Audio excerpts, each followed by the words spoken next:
નમસ્કાર વિદ્યાર્થી મિત્રો, સ્વાગત છે તમારું શોર્ટ વિડીયોમાં। તો આજે આપણે 5 ફેબ્રુઆરીના દિવસે કરંટ અફેર્સ છે ગુજરાતી વિદ્યાર્થીઓ માટે ખૂબ ઇમ્પોર્ટન્ટ છે।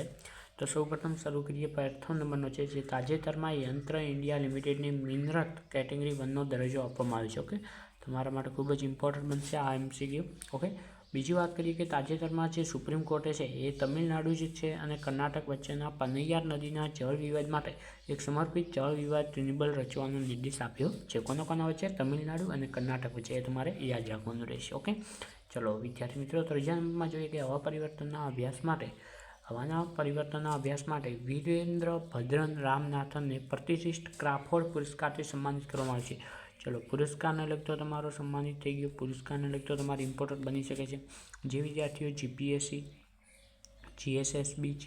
GSSB આવી કોઈ પણ એક્ઝામની તૈયારી કરી છે તો કરંટ અફેર્સ ઇમ્પોર્ટન્ટ છે, વન લાઇનર। ઓકે, ખાસ તો જે વિદ્યાર્થીઓ GSSBની તૈયારી કરી છે એમના માટે। ઓકે, ચલો, એરપોર્ટ ઓથોરિટી ઓફ ઇન્ડિયાની પ્રથમ મહિલા ડિરેક્ટર તરીકે નિવેદિતા દુબેની નિમણૂક કરવામાં આવી છે। ખૂબ જ ઇમ્પોર્ટન્ટ બની જશે ભાઈ, નિવેદિતા દુબે યાદ રાખવાનું છે।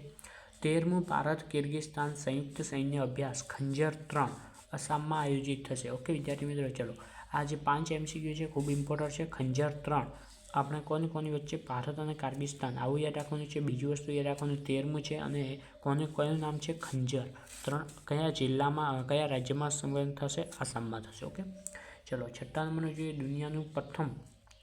દુનિયાનું પ્રથમ ખાનગી સ્પેસ સ્ટેશન હેવન 1 અમેરિકા ખાતે વિકસાવવામાં આવશે। ઓકે, કઈ જગ્યાએ? હેવન 1 કઈ જગ્યાએ વિકસાવવામાં આવશે? અમેરિકાની અંદર। અને શું છે? ખાનગી સ્પેસ સ્ટેશન, જે આપણે અંતરિક્ષમાં સ્ટેશન લગાવવાનું છે એની વાત છે, હેવન 1 નામ છે। પંચાયત એન્વાયરમેન્ટ ઇન્ડેક્સ, ચલો આ ઇન્ડેક્સને લગતું ઇમ્પોર્ટન્ટ બનશે।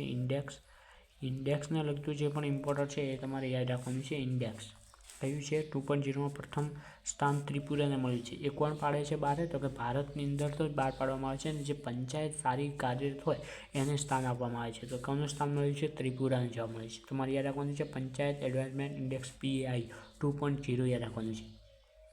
ચલો, 8મા નંબરનું જોઈએ કે ટેકનોલોજીની વ્યૂહરચના આધારિત ત્રીજા ફ્યુચર વોરફેર કોર્સનું ઉદ્ઘાટન દિલ્હીમાં કરવામાં આવ્યું। ચલો, આ એક કોર્સ છે જે લોન્ચ કરવામાં આવ્યું છે, ત્રીજા ફ્યુચર વોરફેર કોર્સનું ઉદ્ઘાટન। ઓકે, ચલો, ભારતની રિન્યુએબલ એનર્જી ક્ષમતામાં સૌથી મોટું યોગદાન આપનાર રાજ્ય ગુજરાત બન્યું છે। સૌથી મોસ્ટ ઇમ્પોર્ટન્ટ કહીએ આપણે, મોસ્ટ ઇમ્પોર્ટન્ટ તો આ હશે, કારણ કે આ ગુજરાતને લગતું છે। ભારતની રિન્યુએબલ એનર્જી ક્ષમતામાં જે ઉર્જા ઉત્પન્ન છે એની અંદર ખૂબ જ મોટું યોગદાન આપનાર ગુજરાત છે। ઓકે, ભારતમાં પ્રથમ વખત હાઇડ્રોજનથી સંચાલિત બસો કોચીનમાં શરૂ કરવામાં આવશે ભાઈ।